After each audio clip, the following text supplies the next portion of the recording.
A new day in the Savernake Forest. Welcome to Going to Ground. Good to be with you. My name's Andrew Rumsey. Yesterday my advice, for what it was worth, for weathering the storms of life, was to attach yourself to something old, or someone old possibly. Strap yourself to an ancient thing. So I'm here again in this great cathedral of trees, the wildwood of the Savernake Forest. The old ones are dotted around amongst the saplings, as you can see. I actually came out looking for one of the listed oaks of the Savernake. Some of them have got names, about 20 of them have got names and signs by them. And this one's called Old Paunchy.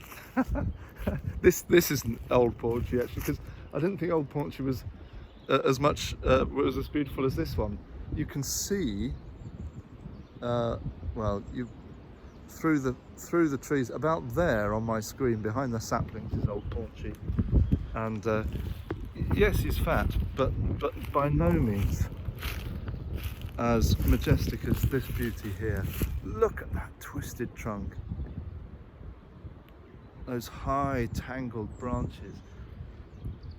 It's enthroned on its own here in a clearing, and just magnetized me to it. I just wanted to come and stand by it, and because the wind is picking up, as you might hear, I'm just going to see if I can get some shelter by the trunk, so that you won't be buffeted by the wind noise.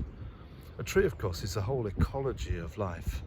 It's not just the tree itself that lives, as you know, but it sustains a whole network, a whole village of living things. The bark behind me, full of insects, wonderful lichen and mosses that grow on the surface, birds in the high branches, of course, and under its shade all kinds of things flourish. And it's a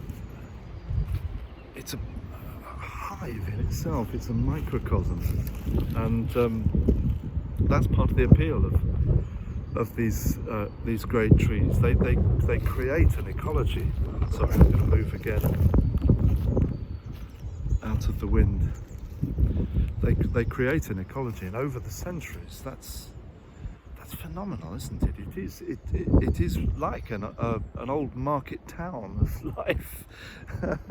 And it carries the marks, like we do, of the story of its life, its twists and turns, the journey of its growth.